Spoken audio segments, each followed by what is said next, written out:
Selamat datang di program Crossover to the Next Level. Berjumpa dengan saya, Elsen Triputra. Pada hari ini kita berada pada episode Karyawan Teladan. Bersama saya telah hadir Pendeta Mulyono Zakaria dan langsung saja kita simak talk show berikut ini. Selamat datang Det Mulyono di program Crossover. Ya. Hari ini kita berada pada episode Karyawan Teladan. Ya. Nah, apakah kita perlu Det menjadi karyawan teladan di kantor? Bukannya sebagai karyawan ya kita kerjain aja tugas sampai selesai. Habis itu bertanggung jawab pada tugas. Bukannya itu aja Det? Iya. Kita membereskan semua tugas yang diberikan dan kita bertanggung jawab. Itu kan bagian dari teladan. Iya. Jadi kita kenapa harus menjadi teladan? Nah, ini yang tidak ada dalam kehidupan orang-orang lain atau dalam kehidupan karyawan pada umumnya. Karena tujuan orang mencari kerja atau menjadi karyawan, kebanyakan tujuannya satu, gaji. Iya. Gitu. Tetapi kita percaya kalau Tuhan ada di dalam kita, kita punya tujuan yang lebih. Yes. Yang tujuan yang berbeda dari orang-orang pada umumnya, yaitu kita mau merepresentasikan Tuhan. Iya. Sehingga di tempat di mana kita berada, di situ ada hadirat Tuhan. Kalau kita tidak menjadi karyawan teladan, otomatis kita tidak bisa merepresentasikan Tuhan. Karena Tuhan bisa direpresentasikan oleh kita pada saat kita melakukan hal-hal yang benar. Iya. Nah, kalau kita melakukan hal-hal yang benar, otomatis kita menjadi karyawan teladan. Yes. Jadi, menjadi karyawan teladan ini bukan karena kitanya mau dilihat oleh orang lain, bukan. Tetapi lebih karena di dalam kita ada Tuhan, di dalam kita ada Roh Kristus, di dalam kita ada Roh Kudus, dan hidup kita dituntun oleh Roh Kudus, sehingga kita mau merepresentasikan apa yang Roh Kudus tuntun, apa yang Roh Kudus ajarkan kepada kita. Nah, apa yang diajarkan itu pasti sama seperti ketika Yesus hidup. Itu sebabnya kita merepresentasikan Tuhan. Sehingga orang-orang yang ada di sekitar kita, seandainya mereka belum percaya kepada Tuhan, mereka melihat hidup kita dan mereka jadi percaya bahwa Tuhan itu ada. Ya, ketika kita bekerja, terkadang kita menemui kesulitan, ada hambatan. Ini tidak bisa gitu. Tidak bisa dilakukan sekarang ini. Semua orang kalau kena masalah yang ini, itu bisa lama tidak selesai. Tetapi ketika kita yang melakukannya, tiba-tiba Tuhan intervensi. Karena kita merepresentasikan Tuhan, maka Roh Kudus akan intervensi. Ingat, Roh Kudus itu tahu semua hal. Termasuk pekerjaan kita. Jadi ketika kita melakukannya, tiba-tiba masalahnya beres. Masalah yang sudah bertahun-tahun, orang kalau lihat masalah ini tidak beres. Tetapi ketika kita yang urus, jadi beres. Nah, orang mulai melihat kita. Kok sama dia bisa beres? Jadi orang akan cari tahu, ini sebenarnya kita ini siapa? Gitu. Iya. Jadi kita menjadi teladan itu bukannya supaya kita cepat naik level atau gaji kita jadi ditambah, tidak, itu hanya sampingan. Tapi tujuan utamanya supaya Kristus termanifestasi lewat hidup kita. Yes. Ketika orang-orang tidak bisa melakukan pekerjaannya, kita masih bisa menolong. Kan orang jadi bisa melihat, oh dia orangnya seperti ini. Kan itu menjadi teladan. Menjadi teladan itu, menjadi karyawan teladan, kita itu bukan seperti robot. Ya, oh ada pekerjaan kita. Yang lain tidak boleh ganggu ya. Saya lagi kerjain ini. Terus kerjain. Udah, selesai, udah. Orang lain ada apa? Masa bodoh. Yang penting kita selesai. Kita bertanggung jawab atas pekerjaan kita. Itu tidak menjadi teladan. Kalau mau hanya pekerjaan kita saja yang beres dan kita bertanggung jawab, memang itu bagian. Karena kalau orang yang pekerjaannya tidak beres dan tidak bertanggung jawab atas pekerjaannya, otomatis dia tidak bisa menjadi teladan. Ya. Tetapi kalau kita sudah melakukan itu, sudah beres dan kita sudah bertanggung jawab, dan kita juga tidak kaku, kita juga membantu orang lain, maka orang-orang bisa melihat kita. Jadi kita menjadi karyawan teladan bukan yang ditempel di papan pengumuman. Ya, bukan di papan informasi. Karyawan teladan. Tidak seperti itu. Tetapi kita menjadi teladan menurut standarnya Tuhan. Ya.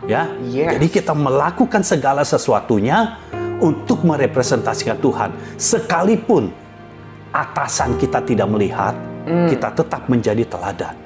Sekalipun kalau kita sudah menjadi teladan, tidak ada level yang diberikan, level baru yang diberikan, tidak naik jabatan, tidak naik gaji, sekalipun seperti itu, kita tetap menjadi karyawan teladan. Karena kita menjadi karyawan teladan bukan mengikuti peraturan kantor, bukan mengikuti peraturan perusahaan, tetapi karena di dalam kita ada Tuhan. Dan kita mau merepresentasikan Tuhan dengan baik dan benar. Itu sebabnya kita mau menjadi karyawan teladan. Yes. Jadi di sini dalam hal apa aja sih, Dad, kita perlu menjadi teladan bagi karyawan yang lain? Ya, dalam segala hal. Nah, ini yang kita mesti tahu. Kalau kita baca di 2 Korintus, kita baca dulu 2 Korintus pasal 2, ayat yang pasal 3, ayat yang kedua. Kamu adalah surat pujian kami yang tertulis dalam hati kami dan yang dikenal dan yang dapat dibaca oleh semua orang. Jadi, kita ini bisa dibaca oleh semua orang. Bisa dilihat ya, Dad? Ya, dilihat dan dibaca. Jadi bukan hanya dilihat. Kalau dibaca artinya kita bisa diperhatikan. Lalu ayat ketiganya, karena telah ternyata bahwa kamu adalah surat Kristus. Kita ini diibaratkan sebagai surat Kristus. Artinya yang kita mesti representasikan adalah Kristus. Lalu, yang ditulis oleh pelayanan kami, ditulis bukan dengan tinta, tetapi dengan roh dari Allah yang hidup. Dengan Roh Kudus. Hidup kita ditulis sebagai surat Kristus yang ditulis oleh Roh Kudus yang ada di dalam kita. Bukan pada loh-loh batu, melainkan pada loh-loh daging, yaitu di dalam hati manusia. Jadi ditulisnya di dalam hati kita. Nah, apa yang ada di dalam hati kita, ini yang meluap keluar. Meluap keluar sehingga orang bisa membaca. Jadi bukan hanya melihat. Ingat, kalau melihat itu hanya sepintas lalu. Tapi kalau membaca, orang melihat. Harus benar-benar dia melihat, baru bisa membaca. Karena kalau ada tulisan, lalu kita hanya melihat saja, kita tidak bisa membaca. Tetapi di sini jelas dikatakan kita itu surat Kristus yang bisa dibaca oleh semua orang. Jadi bukan hanya atasan kita saja, bukan hanya oleh HRD department, tetapi juga oleh staf-staf yang lain, termasuk oleh cleaning service, oleh office boy, oleh office girl, oleh semua orang. Kehidupan kita itu dibaca. Karena ini yang membedakan orang percaya dan orang-orang dan karyawan-karyawan lain pada umumnya. Orang percaya itu membawa nama Tuhan. Kalau kita membawa nama Tuhan, dimanapun kita berada, itu atmosfernya berbeda. Ini yang membuat orang-orang itu jadi melihat kita. Kalau orang lain buat salah, tidak apa-apa. Orang lain buat salah, buat mereka tidak masalah. Karena memang orangnya begitu. Tetapi kalau kita yang buat salah, ini masalah besar. Kok orang percaya seperti ini? Seandainya kita ngomong, kita bicara, tapi kita lupa apa yang kita katakan, orang-orang bisa berkata, kok orang percaya seperti ini? Kok orang benar seperti ini, kalau orang benar seperti ini, benarnya di mana? Iya. Sudah katakan A, tapi tidak melakukan A, malah melakukan yang lain. Iya, iya. Jadi artinya apa? Karena kita suratan yang terbuka. Kita adalah surat Kristus sendiri yang bisa dibaca oleh semua orang. Artinya kita harus menjadi teladan dalam segala hal. Bukan cuma di depan bos ya, Dad? Ya. Justru yang paling penting itu kalau tidak ada bos. Iya. Karena itu jauh lebih jelas. Iya. Terlihat hidup kita apa adanya. Karena kalau di depan bos, mungkin semua karyawan sepertinya saat itu jadi karyawan teladan. Iya, iya, iya. Justru ketika tidak ada bos, hidup kita itu lebih disorot. Iya. Karena ketika ada bos, semua sibuk mengurus diri masing-masing supaya apa? Supaya bisa dilihat dengan baik. Ya. Kita itu tidak dipengaruhi oleh apa yang ada di luar kita. Iya. Baik ada bos atau tidak ada bos, baik ada atasan ataupun tidak ada atasan, hidup kita seperti ini, ya kita tetap seperti ini. Yes. Kita menjadi suratan yang terbuka. Iya. Jadi dalam hal apa saja? Pertama, otomatis dalam hal pekerjaan. Ya, seperti yang tadi sudah dibahas. Pekerjaan yang kita lakukan, yang diberikan kepada kita selalu beres. Iya. Tidak pernah kita telantarkan. Terus kita bertanggung jawab atas pekerjaan kita. Ya, bukannya begitu tidak bisa, udahlah, lepas kita tidur. Tidak. Ya. Dan kita bukan tipe orang yang mencuri waktu atau yang hitung-hitungan waktu. Iya. Misalnya, pekerjaan lagi banyak. Begitu sudah jam 12, sudah jam 12, saya istirahat. Gitu. Tapi kita juga harus berhikmat, harus cerdik, karena jam istirahat kita jam 12 sampai jam 1, jangan sampai kita, pekerjaan, saya bertanggung jawab, terus lakukan. Akhirnya, selesai setengah 2, jam setengah 2 kita baru makan. Itu salah lagi. Iya. Jadi kita minta hikmat dan kita minta tuntunan dari Tuhan. Supaya apa? Ketika jam istirahat, jadi kalau selesainya jam 12:30, ya itu masih oke. Karena masih ada setengah jam untuk kita makan. Ya. Iya, iya. Itu sebabnya kita kalau makan jangan yang jauh-jauh. Kalau boleh makan di tempat, ya sudah makan di tempat saja. Ya. Jadi pekerjaan kita selesai. Iya. Ya. Lalu setelah itu di hal apa lagi? Hal kita datang. Jangan titip absen. Iya. Ya. Jangan kita belum hadir, absennya sudah ada. Absennya biru semua, nggak ada yang merah. Ya. Nah, jangan seperti itu. Kalau kita memang terlambat, ya sudah, itu resiko kita absen, kita terlambat. Tetapi kita harus berusaha terus supaya kita tidak terlambat. Iya. Kita harus bisa atur waktu untuk kita tidak terlambat. Yes. Karena kalau orang yang suka terlambat tidak pernah bisa menjadi teladan. Sekalipun dia punya pekerjaan yang luar biasa baiknya, tetapi karena suka terlambat, itu pasti akan turun nilainya. Iya. Kalau kita melihat atasan kita atau bos kita, big boss kita lah, direktur yang sudah tinggi. Kalau dia datangnya jam 8 kurang, sudah hadir di perusahaan, kita pasti lebih respect. Iya, iya. Dibandingkan ya bos yang datangnya jam 10 pagi, lalu jam 12 keluar dan tidak balik lagi. Iya. Ya. Kita jauh lebih respect sama bos yang datangnya jam 8 kurang. Kita hadir, bos sudah ada. Ya.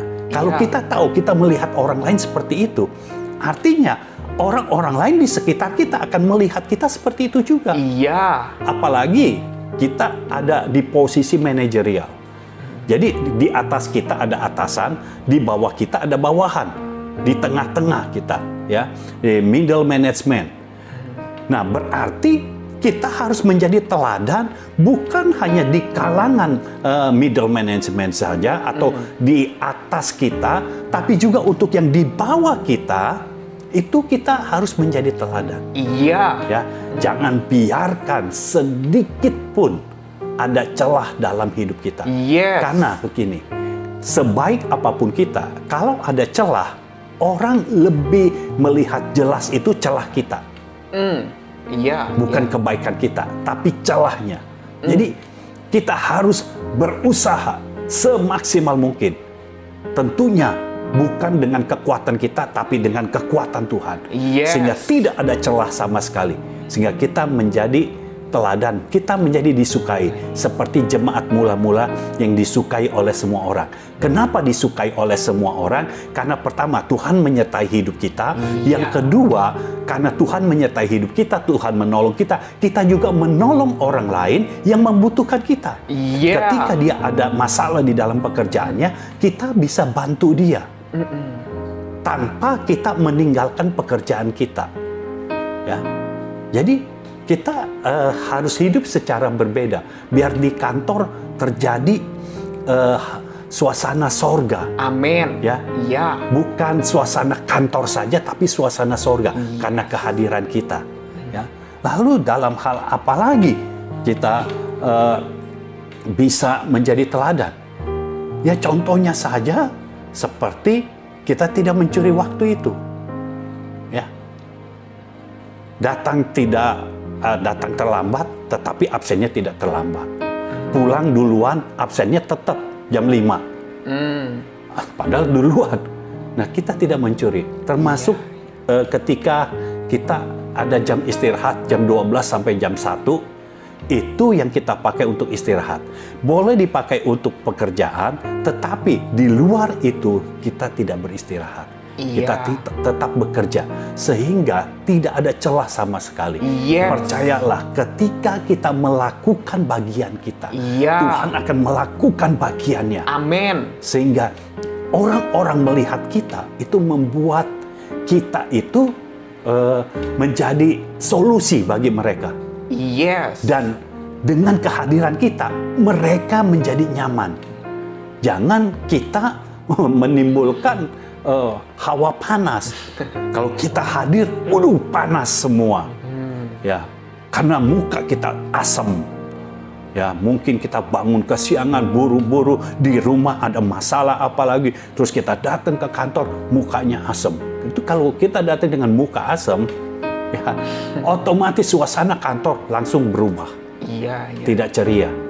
Tapi kalau kita selalu ceria, orang-orang bisa melihatkan, ini orang kenapa ceria terus ya? Iya. Artinya apa? Bukannya kita berpura-pura ceria, tapi kita benar ceria karena apa? Karena Tuhan ada di dalam kita. Karena damai sejahtera dan sukacita dari Allah ada di dalam kita. Iya. Artinya apa? Kita mesti memastikan di rumah kita pun kita itu hidup dalam damai sejahtera Allah, hidup dalam sukacita Tuhan.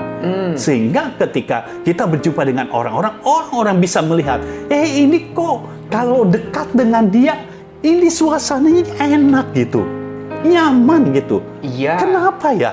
Jadi kalau mereka takut, mereka itu sebenarnya bukan takut kepada kita, tapi lebih kepada segan.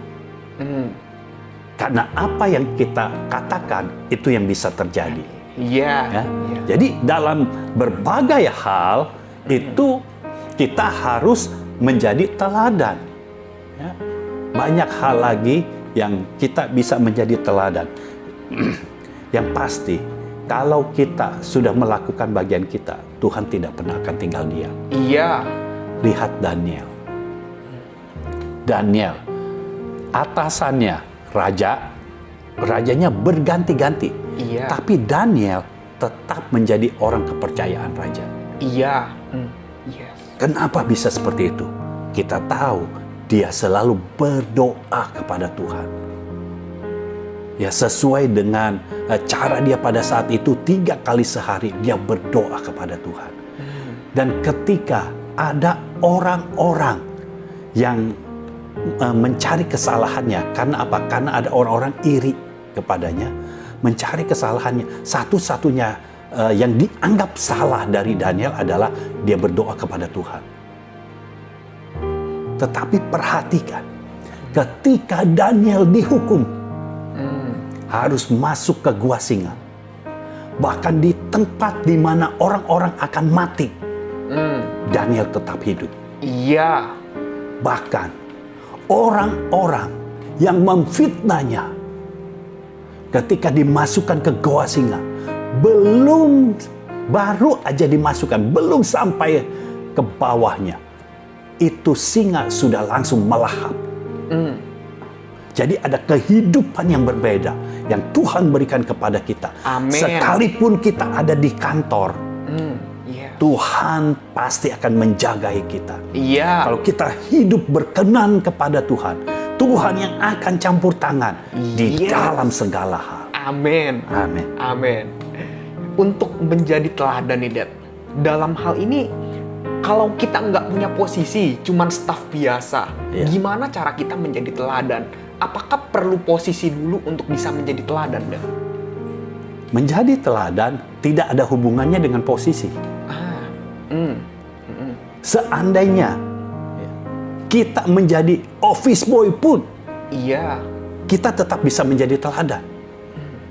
Karena tetap ada orang-orang di sekitar kita. Iya, iya. Ada staf-staf yang melihat kita. Kita lihat Yusuf.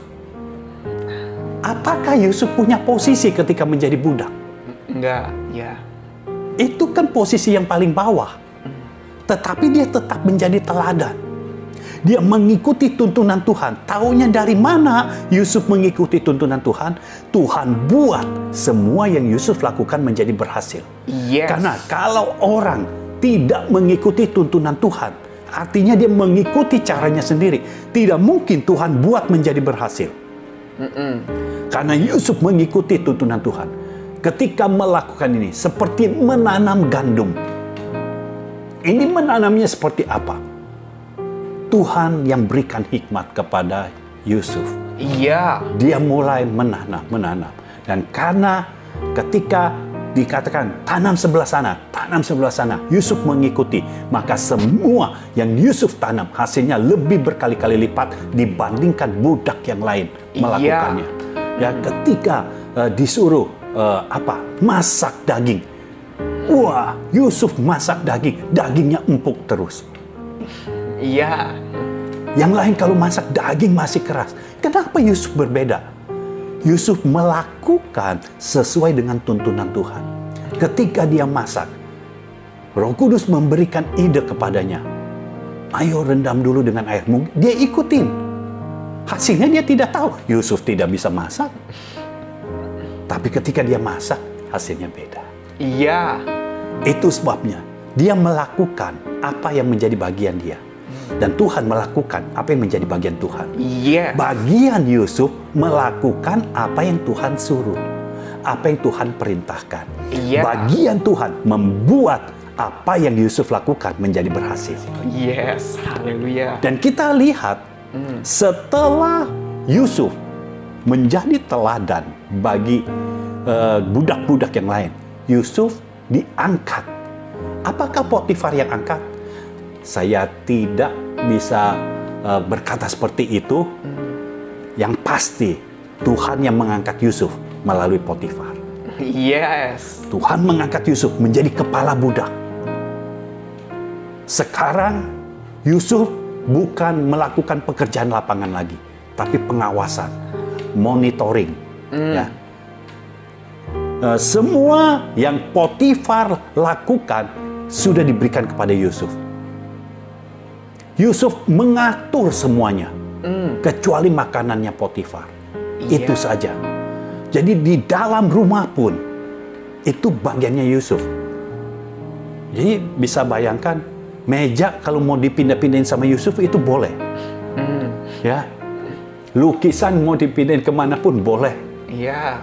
Karena Yusuf diberikan kuasa atas semuanya, kecuali makanannya Potifar. Itu aja. Iya. Gitu. Akhirnya Yusuf bisa memperoleh posisi. Tapi awalnya Yusuf kan tidak punya posisi. Tetapi yang harus kita ketahui, kepala budak pun sebenarnya ini bukan posisi yang aman. Karena yang namanya kepala budak tetap budak. Iya. Artinya dia tidak punya hak atas hidupnya sendiri. Hak dia ada di dalam tangan Potifar. Itu sebabnya ketika dia difitnah oleh istri Potifar, Potifar bisa masukkan dia ke dalam penjara tanpa ada pengadilan. Iya. Karena apa? Karena budak. Budak tidak punya hak atas hidupnya. Dan kalau majikannya memasukkan dia ke dalam penjara, itu sah-sah aja. Itu legal, bukannya ilegal. Makanya kita lihat waktu Yusuf masuk ke dalam penjara, Potifar itu tidak dihukum. Karena haknya Yusuf, hak hidupnya Yusuf ada di tangan Potifar. Iya. Tapi waktu Yusuf masuk ke dalam penjara, ini semata-mata bukan karena idenya Potifar. Tapi ini idenya Tuhan. Yes. Yang ditaruh di dalam pikiran Potifar, dalam kemarahannya, dia memasukkan Yusuf ke dalam penjara. Tapi penjara, karena dia pengawal raja, kepala pengawal raja, otomatis penjaranya adalah yang ada di istana. Dimasukkan ke penjara, penjaranya pasti bawah tanah. Iya. Dimasukkan ke penjara. Tetapi dengan Yusuf menjadi narapidana, otomatis hak hidup Yusuf kembali lagi kepada Yusuf. Iya. Tidak ada di tangan Potifar. Karena dia sudah bukan budak. Sekarang dia narapidana. Secara kehidupan sepertinya dia turun. Tetapi di mata Tuhan, Tuhan sedang membawa Yusuf naik. Yes. Dan kita tahu, karena Yusuf sudah ada di istana. Ketika juru minuman dan juru roti dihukum oleh Firaun, dia dimasukkan ke penjara yang sama seperti Yusuf. Apakah ini kebetulan? Tidak ada yang kebetulan dalam hidup orang percaya. Yes. Tuhan yang bekerja. Di dalam penjara kan banyak sel. Kok bisa ini menjadi satu sel dengan Yusuf? Tuhan yang bertindak. Iya. Dan sekali lagi, melalui apa yang Yusuf bisa lakukan, itu terjadi dalam hidup juru minuman dan juru roti. Mereka bermimpi. Mimpi adalah areanya Yusuf. Iya. Sehingga dia bisa katakan maksud mimpinya apa, arti mimpinya apa. Walaupun dia harus diproses lagi selama 2 tahun oleh Tuhan. Supaya apa? Supaya dia punya keinginan untuk mewujudkan isi hati Tuhan. Iya. Bukan mewujudkan isi hatinya sendiri. Setelah 2 tahun, hari yang dari Tuhan itu datang. Bahkan itu bukan hari yang dinanti-nantikan oleh Yusuf. Kenapa? Karena Yusuf sudah tidak punya harapan sepertinya. Tetapi pada hari yang ditentukan Tuhan, Yusuf bisa berjumpa dengan Firaun. Dan Firaun bisa melihat Yusuf penuh dengan roh Allah. Yes. Karena Yusuf penuh dengan roh Allah. Cuma dasar ini saja. Yusuf penuh dengan roh Allah. Maka Yusuf menjadi penguasa. Iya. Firaun tidak bertanya apa backgroundmu. Apa keahlianmu. Tidak. Tapi karena dasarnya Yusuf penuh dengan roh Allah, Yusuf menjadi penguasa. Iya. Kalau kita penuh dengan roh Allah, kita menjadi karyawan biasa, maka itu akan menjadi luar biasa. Iya. Tuhan yang akan mengangkat kita. Dan kalau Tuhan mengangkat kita, tidak ada bisa seorang pun yang menurunkan kita. Iya. Ketika Yusuf sudah dinaikkan oleh Firaun, ini Tuhan yang menaikkan dia. Tidak pernah Yusuf turun dari jabatan penguasa itu. Dia tetap menjadi penguasa sampai dia mati. Iya. Tuhan kalau sudah bertindak, tidak ada satupun di dunia ini yang bisa menurunkan kita, yang bisa melawan kehendak Tuhan. Iya. Itu sebabnya lakukan bagian kita. Ya. Tidak peduli di hadapan siapapun juga. Tapi kita lakukan bagian kita, maka Tuhan akan melakukan bagiannya. Amin. Amin. kalau kita udah menjadi teladan nih, Dad, Ya. terkadang itu kita kan mulai dekat dengan atasan kita. Nah, di sini bagaimana caranya kita menjaga hubungan dengan atasan, dengan karyawan yang lain, itu bagaimana, Dad?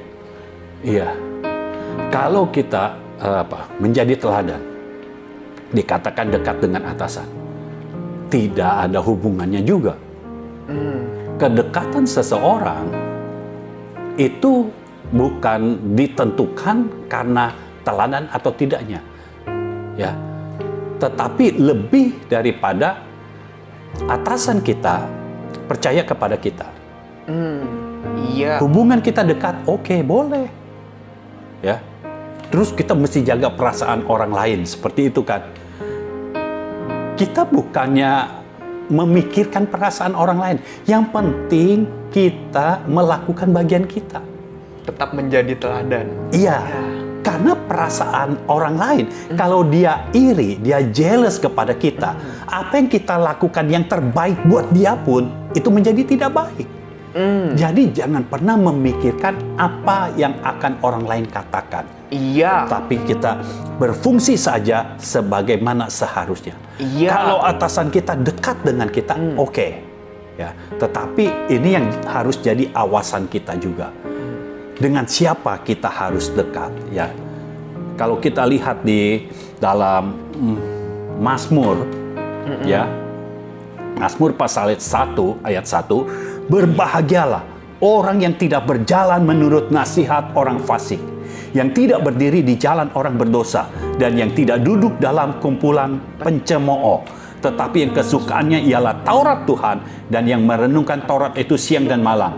Ia seperti pohon yang ditanam di tepi aliran air, yang menghasilkan buahnya pada musimnya, dan yang tidak layu daunnya, apa saja yang diperbuatnya berhasil. Yes. Bukankah perkataan ini, ayat ini sama seperti dalam kehidupan Yusuf? Iya. Apa saja yang diperbuat oleh Yusuf, Tuhan buat menjadi berhasil.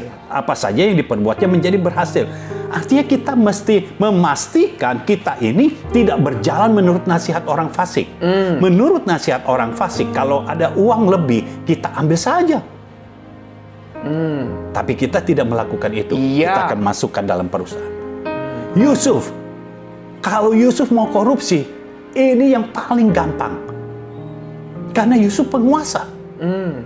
Dan tidak ada satupun yang lebih berkuasa daripada dia kecuali Fir'aun. Tapi Fir'aun sudah memberikan semua kuasanya kepada Yusuf. Iya. Artinya kalau Yusuf mau kaya seorang diri, bisa. Tapi itu tidak dilakukan oleh Yusuf. Itu sebabnya dia bertahan. Tetap menjadi penguasa sampai dia mati. Iya. Tuhan yang menjaga kedudukannya itu. Iya. Tuhan yang menjaga posisinya. Iya. Ya, jadi kalau kita dekat dengan orang, kita lihat juga. Atasan suka menasehati, lihat ini orang fasik atau bukan. Jangan kedekatan kita itu jadi dekatnya itu yang tidak baik. Iya, iya. Ya. Tapi kita harus dekat karena secara urusan kerja. Secara pekerjaan. Kita tetap tidak mau berada di lingkungan orang fasik, kita tidak mau berada di lingkungan orang berdosa, dan kita tidak mau berada di dalam kumpulan pencemooh. Iya. Ya. Kita harus berani menentukan jati diri kita di dalam Tuhan. Yes. Jadi siapapun yang dekat kita boleh saja, bukan hanya atasan. Office boy dekat dengan kita juga boleh saja. Iya. Ya. Cleaning service dekat dengan kita boleh saja. Iya. Kita bergaul dengan siapa saja. Tetapi yang harus kita pilih adalah kalau kita ngobrol bersama-sama, kita harus pilih orangnya. Karena banyak orang kalau ngobrol itu suka ngomong yang tidak penting. Iya. Ya. Nah, kita harus berbeda. Yes. Mungkin orang-orang akan melihat, orang Kristen, anak Tuhan. Tidak apa, memang kita orang Kristen, memang kita anak Tuhan. Hidup kita memang berbeda. Iya. Tapi ini yang kita tahu. Kalau orang itu membutuhkan pertolongan, mungkin kita adalah orang pertama yang menolong dia. Yes. Ya, tanpa kita menelantarkan pekerjaan kita. Jadi itu yang harus jadi dalam hidup kita. Amin. Bahwa kita tetap berada di dalam track Tuhan. Iya. Kita tetap menjadi teladan, bukan untuk dekat dengan atasan. Tapi kalau atasan mau dekat dengan kita, oke. Dan kita juga tidak menjauhi staf-staf yang lain. Kita tidak menjauhi bawahan, kita tidak menjauhi para cleaning service atau office boy. Ya, kita tetap sebagai anak Tuhan. Yes. Di mana Tuhan bekerja dalam hidup kita dan kita menjadi surat Kristus yang bisa dibaca oleh semua orang. Amin. Amin. Nah, terakhir nih, Dad. Ini kan tadi Dad udah sampaikan kalau kita harus tetap menjadi teladan. Nah, jadi gimana caranya supaya kita tuh bisa konsisten, Dad? Balik lagi juga kan, udah sebaik apapun, masih ada aja orang yang kritik. Iya, makanya kita jangan fokus kepada apa yang dikatakan oleh orang. Yang baik sama kita akan berkata kita ini baik. Yang tidak baik kepada kita akan berkata kita tidak baik. Jangan fokus kepada apa yang dikatakan oleh orang lain. Iya. Kalau kita menjadi atasan, bawahan kita yang mau mendekati kita supaya levelnya dinaikkan, berkata kita ini orangnya baik. Ya, tetapi yang selevel kita, kalau kita naik dan dia iri, dia berkata kita tidak baik. Dia akan bisa berkata apa saja. Itu sebabnya jangan fokus kepada apa yang di luar kita. Fokuslah apa yang ada di dalam kita. Yes. Apa yang ada di dalam kita? Roh Kudus. Iya. Biar kita hidup menjadi teladan. Bukan karena mau orang lain berkata kita baik, tidak. Tetapi karena kita mau merepresentasikan Tuhan dimanapun kita berada. Yes. Itu yang paling penting. Iya, iya. Amin. Biar kita bisa menjadi karyawan teladan. Terima kasih, Dad, atas kehadiran pada hari ini. Kita berjumpa lagi pada episode berikutnya yang pastinya lebih menarik. Tuhan Yesus memberkati. Tuhan memberkati. Demikian episode Karyawan Teladan. Biar kita menjadi karyawan teladan yang merepresentasikan Tuhan dimanapun kita berada, termasuk di kantor. Sehingga di kantor pun ada damai sejahtera Allah yang menyertai orang-orang di sana. Program Crossover akan tayang setiap hari Rabu jam 7 malam. Saudara dapat klik like dan subscribe channel YouTube Mulono Zakaria. Dan jangan lupa juga nyalakan loncengnya. Saudara juga dapat membagikan kepada saudara-saudara yang lain. Saya Elsen Triputra, see you on the next level.